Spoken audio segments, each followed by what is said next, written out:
मजलिस के सिपाही हमारे छोटे भाई लोग हैं, ये लोग यहाँ पर हो करते हैं। खरा है और मरते दम तक खरा मौका मिले तो आप एमआईएम भी ज्वाइन कर सकते हैं। कतई नहीं। मैं एमआईएम, मैं बार कर, मैं एमआईएम में जुड़ करके भी एमआईएम का कौन सा भला। मजलिस से जिनके दामन थामने के बाद संतोष कुमार चौधरी को एक पहचान मिली, और उसके बाद फिर जो ही आप लोगों ने मस्जिद छोड़ा, तो जब भी आप लोगों ने मुंह खोले तो उनके खिलाफ में ही बातें अक्सर निकलती है। नहीं, 4 लाख पैकेज दे सकते 5 लाख की बात चले, सच्चाई क्या थी? कितना भैया 5 क्यों बोल रहे हैं? मैं बार हाथ जोड़ के विनती किया हूँ अपने 1-2 लाख तो हम समझ सकते थे। 5 मत कहिए ना, 10, 15, 20 कहिए। अभी देख रहे हैं महंगाई का जमाना है, 5 कह करके आप मेरे कीमत को क्यों घटा रहे हैं? किसी आप साथियों के बीच में होते हैं तो मजलिस से संबंधित सवाल करते हैं, जबकि मैं समझता हूँ जो बीत गई वो बात गई, उसके बारे में चर्चा नहीं होनी चाहिए।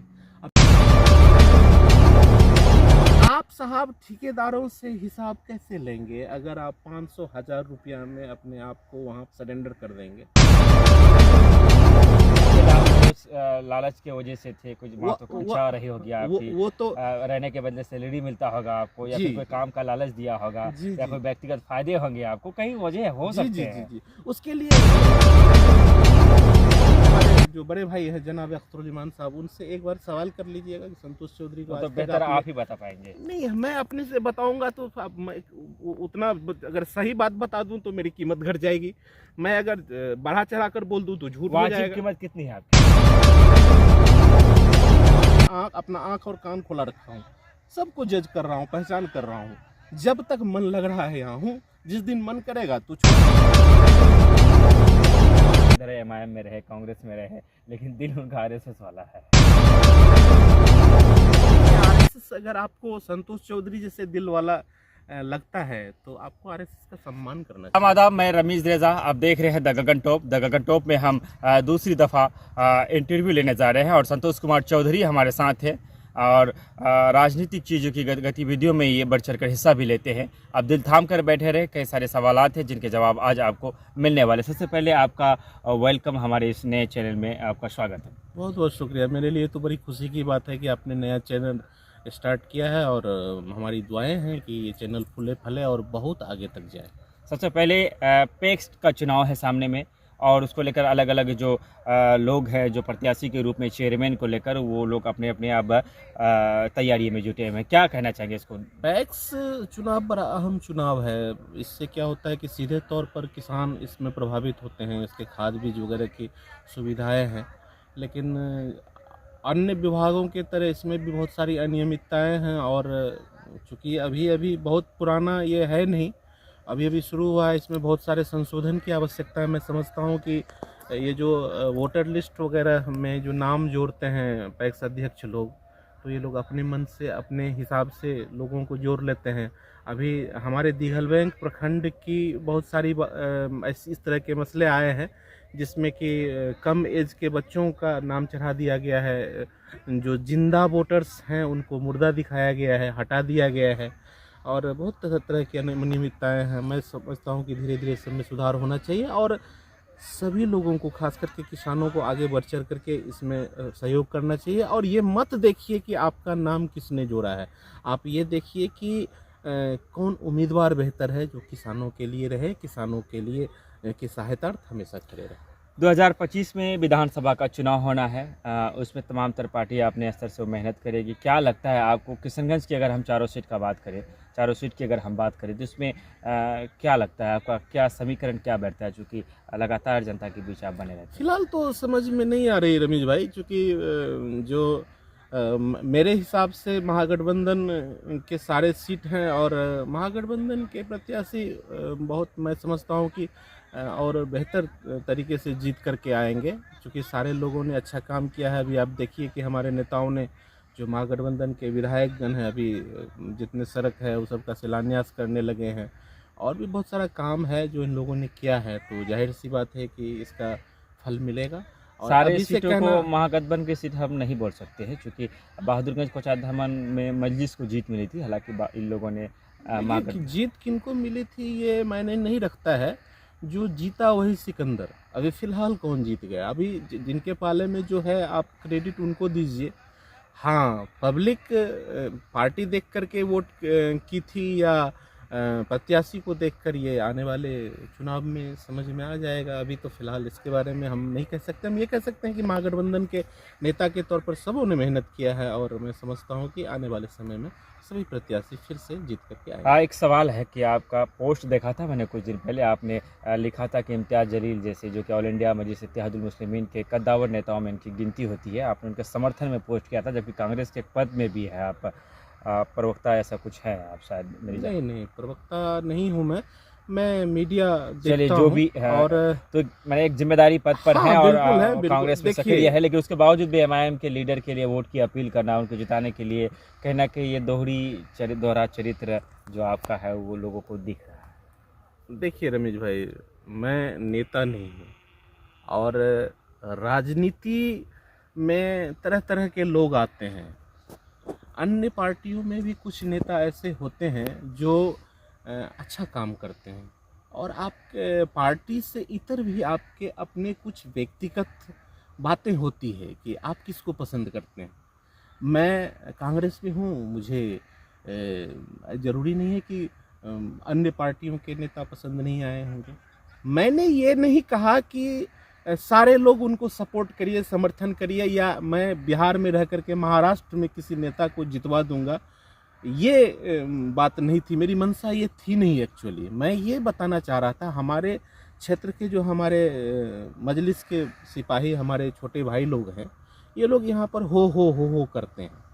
तो मेरा कहना है कि आप जो फालतू के मसलों को लेके चलते हैं, और महाराष्ट्र में हमारे यहाँ के बहुत सारे ऐसे भाई लोग हैं जो वहाँ काम भी करते हैं, तो मेरा ये कहना था कि आप वहाँ अच्छे नेता आपको हैं, इम्तियाज़ जलील साहब, उनके लिए कुछ करिए ना। आप क्यों फालतू की बात कर रहे हैं? शब्द का अच्छे नेता उच्चारण किया हो वाली शब्द से, और हालांकि एक कटाक्ष भी रहा है शालीनता से, लेकिन मैं आपको ये कहना चाहूँगा कि वही मजलिस है जिनके दामन थामने के बाद संतोष कुमार चौधरी को एक पहचान मिली, और उसके बाद फिर जो ही आप लोगों ने मस्जिद छोड़ा, तो जब भी आप लोगों ने मुंह खोले तो उनके खिलाफ में ही बातें अक्सर निकलती है। नहीं, ये गलत है।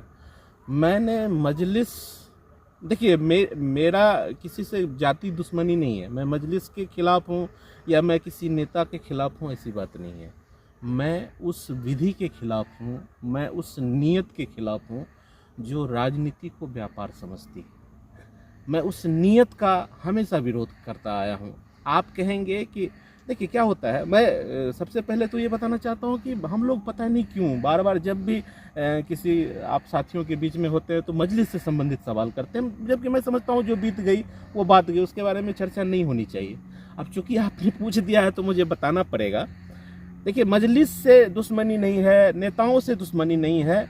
ये होता क्या है कि जब कोई नेता जीतते हैं तो जीतने के बाद उनको लगता है कि ये मेरी जीत है, ये मैंने जीत लिया चुनाव, जबकि उसमें आम लोगों की जीत होती है। आम लोग आपको वोट करते हैं, ज़्यादातर मत आपको मिलते हैं, मतलब ज़्यादातर जनता जो है वो आपको जिताती है। आप उनके लिए क्या करते हैं जिताने के बाद, ये मायने रखता है। तो मैं उस नीयत के खिलाफ रहा हूँ। मुझे किसी पार्टी दलगत चीज़ों को मैं मानता ही नहीं हूँ। चलिए, एक बात, जब कोई मामला चल रहा था कुछ दिन पहले, सोशल मीडिया में आ रही थी कि आप भी जो 3 लोगों की जो आपकी टीम है, आप लोगों ने पहले एमआईएम से संपर्क साधा लोकसभा में, एक मोटी रकम की जो है बात की आपने, फिर आपने जेडीयू के दामन को थामने की कोशिश की, वहाँ भी आप लोग को भाव नहीं मिला, या फिर आप लोगों ने जो डिमांड रखा उससे फुलफिल, फिर कांग्रेस में गए, वहाँ आपको जो पैकेज था वो दिया गया, उसके बाद आप लोग कांग्रेस हो गए। इस तरह की बातें मैं नहीं कह रहा हूँ, मैंने पोस्ट देखा था। क्या सच्चाई है? सबसे पहले तो मैं बधाई देना चाहता हूँ आपको या हमारे उन साथियों को जो ये कम से कम इस लायक समझते हैं कि हम जैसे नाचीज को कोई कितने ऑफर का कर सकते हैं, पैकेज दे सकते हैं। 5 लाख की बात चले, सच्चाई क्या था? कितना? भैया 5 क्यों बोल रहे हैं? मैं बार बार हाथ जोड़ के विनती किया हूँ अपने 1-2 लाख तो हम समझ सकते थे। 5 मत कहिए ना, 10, 15, 20 कहिए। अभी देख रहे हैं महंगाई का जमाना है, 5 कह करके आप मेरे कीमत को क्यों घटा रहे हैं? ऑब्वियसली चलिए मजाक जोक सपाट जाने देते हैं। जदयू का कोई भी एक नेता या एक कार्यकर्ता ये ऑनलाइन आकर के बोल दे कि हमारी उनसे किसी भी तरह की लेन देन की बात हुई है, या मैंने कभी जाना चाहा हो उस पार्टी में, मेरी किसी से बातचीत हुई लेकिन हो। रात में कई दफ़ा मुलाकात होती थी मुलाकात अभी भी रात में होती है। अब जब सुभाष पल्ली चौक चले जाएंगे ना, तो वहाँ बीजेपी वाले भी कार्यकर्ता मिलेंगे, कांग्रेस वाले भी मिलेंगे, जदयू वाले भी मिलेंगे, MIM वाले भी मिलेंगे, और सब लोग इकट्ठे चाय पीते हैं, पान भी खिलाते हैं। अभी तक मैंने पैसा नहीं दिया है, मुझे वो लोग सारे लोग खिलाते हैं। आप कहेंगे कि इसलिए खिलाते हैं कि मुझे उस पार्टी में लेके जाएंगे। सबसे बड़ी बात है कि संतोष चौधरी इंपॉर्टेंट है ही नहीं, संतोष चौधरी नेता है नहीं। आपने कहा ना 3 लोग, असद इकबाल साहब, नफीस हैदर साहब और संतोष चौधरी, ये 3 लोग नहीं हैं, 2 लोग नेता हैं, असद इकबाल साहब और नफीस हैदर साहब। संतोष चौधरी की गिनती ही नहीं है इन लोगों में। संतोष चौधरी एक वर्कर है, कार्यकर्ता है। संतोष चौधरी अपनी वफादारी बेचता है, पैसों के बदले नहीं, नीयत के बदले। अगर आपके पास अच्छी नीयत है, संतोष चौधरी आपके साथ भी काम करेगा। लेकिन आपकी नीयत अच्छी नहीं है, 1 सेकंड संतोष चौधरी नहीं टिकेगा। आप 50 लाख दे दीजिए, है तो कोई खरीद के दिखा दे। अक्सर चुनाव के वक्त में बातें संतोष चौधरी को लेकर कुछ लोग मजाकिया अंदाज में कहते हैं, तो कुछ लोग आक्रोशित अंदाज में कहते हैं कि संतोष चौधरी MIM में रहे, कांग्रेस में रहे, लेकिन दिल उनका RSS वाला है। देखिए, RSS अगर आपको संतोष चौधरी जैसे दिल वाला लगता है, तो आपको RSS का सम्मान करना चाहिए मेरे ख्याल से। मुझे नहीं मालूम कि RSS की पटकथा क्या है, और RSS को मैंने जितना अभी तक पढ़ा है उस हिसाब से विश्व के सबसे बड़े संगठन है RSS। ऐसे तो नहीं बन गई ना।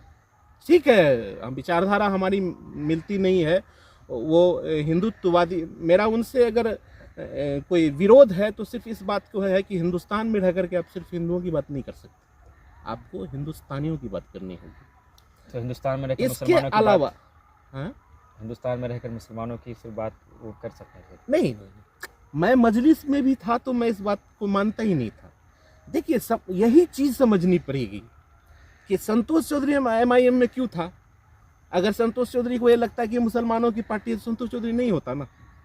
संतोष चौधरी अगर अपने आप को हिंदू समझ करके, हो सकता है कोई लालच के वजह से थे, कुछ बातों को अच्छा रही होगी आपकी, वो तो रहने के बदले सैलरी मिलता होगा आपको, या फिर कोई काम का लालच दिया होगा, या कोई व्यक्तिगत फायदे होंगे आपको, कहीं वजह हो सकते हैं। जी। उसके लिए हमारे जो बड़े भाई हैं जनाब अख्तरुल ईमान साहब, उनसे एक बार सवाल कर लीजिएगा कि संतोष चौधरी को तो बेहतर आप ही बता पाएंगे। नहीं, मैं अपने से बताऊंगा तो उतना, अगर सही बात बता दूं तो मेरी कीमत घट जाएगी।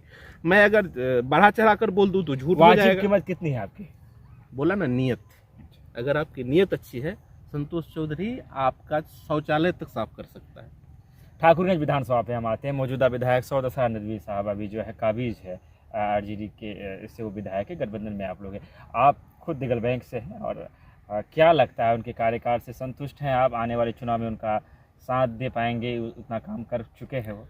मैं कोई उतना बड़ा विशेषज्ञ नहीं हूँ, मैं कोई नेता नहीं हूँ, और मैं कौन होता हूँ जनाब सऊद असरार साहब के कामों के ऊपर टिप्पणी करने वाला कि वो किस तरह के नेता हैं। वो मरहूम मौलाना असरार साहब, जिनका मैंने हमारे घर वो बचपन में मुझे याद है जब वो हमारे यहाँ आया करते थे तो हमने उनका पैर तक छुआ है। तो उस व्यक्ति के बेटे हैं, तो मैं उनके ऊपर कुछ बात नहीं कर सकता। उन्होंने काम अच्छा किया होगा, पब्लिक उनको चुन लेगी। उन्होंने पब्लिक के उम्मीद पर खड़े नहीं उतरे होंगे, तो वो तो सब जनता जनार्दन की बात है। मैं कौन होता हूँ कुछ कहने वाला? मेरे कहने से कुछ फर्क भी नहीं पड़ेगा। हाँ, महागठबंधन में हूँ, इस नाते मेरी कोशिश भी रहेगी, और मैं चाहता भी हूँ कि अगर उनको पुनः ठाकुरगंज विधानसभा से प्रत्याशी घोषित किया जाता है महागठबंधन के तौर पर, तो निस्संदेह उनके लिए होनी चाहिए। और संतोष जी, एक सवाल था, और बहुत कम मौके फराहम होते हैं जो उस पर बात की जाए, चूँकि कभी समय नहीं होता तो कभी सामने वाला उस पर दिलचस्पी नहीं लेता है।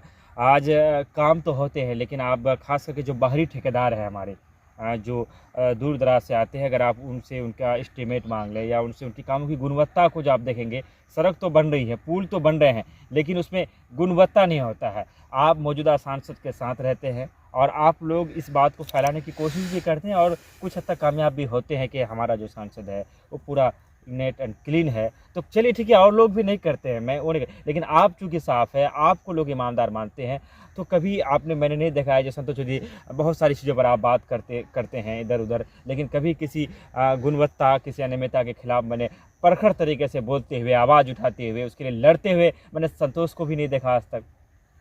नहीं, ऐसा नहीं है। मैंने देखिए शुरू से, जब मतलब पिछले 6-7 वर्षों से जब मैं नेताओं के साथ जुड़ा हूँ, बहुत पहले से मैं नहीं जुड़ा हुआ था, तब से लेके आज तक मेरा अनुभव कुछ खास रहा नहीं है कि किस तरह से काम होता है, क्या होता है। लेकिन 2 बातें कहूँगा। एक बात वो है कि हमारे सांसद जी निहायत ही ईमानदार हैं, और उनका जो काम करने का स्टाइल है, जो उनके काम करने के तरीके हैं, जो उनकी नीयत है, उस हिसाब से अगर सारे लोग चलें तो मैं समझता हूँ कि किशनगंज ज़िला के सारे काम बहुत अच्छे होंगे। लेकिन सवाल क्या होता है, आप भी एक पत्रकारिता की हैसियत से चलते हैं, एक यूट्यूबर के हैसियत से चलते हैं, आप देख रहे होंगे कि हमारे जो भाई लोग हैं, ये यूट्यूबर भाई लोग, ये लोग क्या कर रहे हैं, कहीं ना कहीं मजबूर है कि भैया 2 पैसा हमको मिले। हम यहाँ के वासी हैं ना, अगर हम अपने रोजी रोजगार का इंतजाम करने की क्षमता रखते हैं, तो अभी के वक्त में कोई भी योजना अगर हो रही है, पटल पर आने से पहले ठेकेदार को अपना जो BOQ है, बिल ऑफ क्वांटिटी, जो वो काम करने वाले हैं, उनको बोर्ड में टंगवाना हमारी जिम्मेवारी है। हमारी जिम्मेवारी है, हम उस ग्राम की जिम्मेवारी है जिस ग्राम के अंतर्गत वो काम हो रहा है, आम लोगों की जिम्मेवारी है। वहाँ के पढ़े लिखे यूट्यूबरों, पत्रकारों, तमाम लोगों की जिम्मेवारी है कि वो जाकर के हिसाब ले कि भैया पहले तो बोर्ड टांगो कि आप काम जो करोगे उसमें एस्टीमेट क्या क्या पास हुआ है, और उस एस्टीमेट के आधार पर अगर काम नहीं करवा पा रहे हैं तो हमारी कमी है। तब तो कोई बाहर वाला आएगा, हमको हमारे ही घर से भगा कर चला जाएगा। तो कहीं ना कहीं इसमें हमारे यहाँ जानकारी की भी कमी है। हम लोग प्रयास कर रहे हैं जगह जगह जा करके लोगों को बता रहे हैं। हमारा सवाल ये था कि संतोष चौधरी ने आज तक अनियमितता अनियमितता के खिलाफ इसलिए नहीं बोला क्योंकि अनियमितता संतोष चौधरी के सामने से गुजर जाए और संतोष चौधरी ना बोले, ऐसा हो ही नहीं सकता है। मतलब मैं ऐसा देख ही नहीं पाता हूँ। मेरा जो काम है, आप देखे होंगे, मेरा काम ये नहीं है कि मैं आज तक नहीं गया हूँ किसी सड़क वगैरह में कि कैसे काम हो रहा है। मेरी जिम्मेवारी वहाँ तय नहीं की गई कभी। मेरी जिम्मेवारी जिस ओर थी मैं वो काम करता रहा। आज भी मैं मीडिया इंचार्ज हूँ। मैं कोई ये नहीं हूँ कि जाकर के एक नेता के तौर पर जाकर के हिसाब मांगता फिरूँ किसी से। मेरे हाँ, अगर आप मुझे बता दें, आप यूट्यूबर हैं, आप मुझे सूचना दीजिए कि फलाना सड़क पर अनियमितता हो रही है, मैं आपके साथ भी जाऊंगा और वहां जाकर के उनसे हिसाब भी लूंगा। मैं काम का कोई भी ले सकता है, एक आम नागरिक के तौर पर ले सकता हूं मैं, ये मेरा अधिकार है। चलिए, आखिरी सवाल। सूत्रों से खबर मिली है कि आप विधानसभा चुनाव आता है तो फिर से आप MIM के दामन को थाम सकते हैं। MIM, मैं बार बार आपको कह रहा हूँ, पार्टी मायने नहीं रखती है। जो सीमांचल का होगा, जो सीमांचल के लोगों का होगा, जिसकी नीयत अच्छी होगी। संतोष चौधरी उसके साथ खड़ा था, खड़ा है और मरते दम तक खड़ा। मौका मिले तो आप MIM भी ज्वाइन कर सकते हैं। कतई नहीं, कतई नहीं। मैं बार बार मैं MIM में जुड़ करके भी MIM का कौन सा भला कर दूंगा, या मैंने 7 साल में कौन से क्या भला कर दिया। मेरा होना नहीं होना इम्पोर्टेंट नहीं है रमेश भाई। इम्पोर्टेंट है कि ये असद इकबाल कहाँ रहते हैं, इम्पोर्टेंट है कि नफीस हैदर कहाँ रहते हैं, इम्पोर्टेंट है कि और जो नेतागण हैं विभिन्न पार्टियों में वो किधर रहते हैं। इसके लिए फ़र्क पड़ेगा, हम जैसों से क्या फ़र्क पड़ेगा। और मैं उस जगह पर अब वापस जाने की मुझे नहीं लगता है कि कोई संभावनाएं हैं, और मैं मान ही नहीं सकता हूँ। अगर कांग्रेस छोड़ करके अगर मुझे कहीं जाना पड़ा, ऐसा तो फिलहाल कुछ दिख ही नहीं रहा है कि मैं अभी कांग्रेस में हूँ, अच्छे से काम कर रहा हूँ और यहाँ भी नियत को भांप रहा हूँ। ऐसा नहीं संतोष चौधरी आया है तो आंख बंद करके है। संतोष चौधरी अगर यहाँ पर किसी रमीज भाई को कांग्रेसी के तौर पर देख रहा है तो अपना आंख और कान खोला रखा हूँ, सबको जज कर रहा हूँ, पहचान कर रहा हूँ। जब तक मन लग रहा है यहाँ हूँ, जिस दिन मन करेगा तो छोड़ करके, ऐसा नहीं है कि किसी और पार्टी में चला जाऊँगा। हो सकता है आपकी तरह कैमरा पकड़ लूँ, माइक पकड़ लूँ। चलिए, बहुत बहुत शुक्रिया। ये थे संतोष चौधरी, पूर्व के MIM और वर्तमान के कांग्रेस के नेता कह लीजिए, कार्यकर्ता कह लीजिए। हमसे बातचीत हो रही है द गगन टॉप में, से आप देख रहे थे। मैं आपकी जानकारी के लिए बता दूं कि अगर आप मुझे देखना सुनना पसंद करते हैं तो मैं आपको द गगन टॉप में ही निरंतर मिलूंगा। और हम आपसे गुजारिश करना चाहेंगे कि चूँकि चैनल हमारा छोटा है तो इसे आप खबरों को शेयर करें ताकि ज़्यादातर लोगों तक पहुँचे। इससे अगर आप फेसबुक में देख रहे हैं तो बराए मेहरबानी होगी कि पेज को फॉलो कर ले। अगर आप यूट्यूब में हैं तो सब्सक्राइब करके बेल आइकन को प्रेस कर दे। मैं रमीज़ रेज़ा, आप देख रहे थे द गगन टॉप। मेरे साथ संतोष चौधरी। विदा लेते हैं। धन्यवाद, शुक्रिया, आदाब।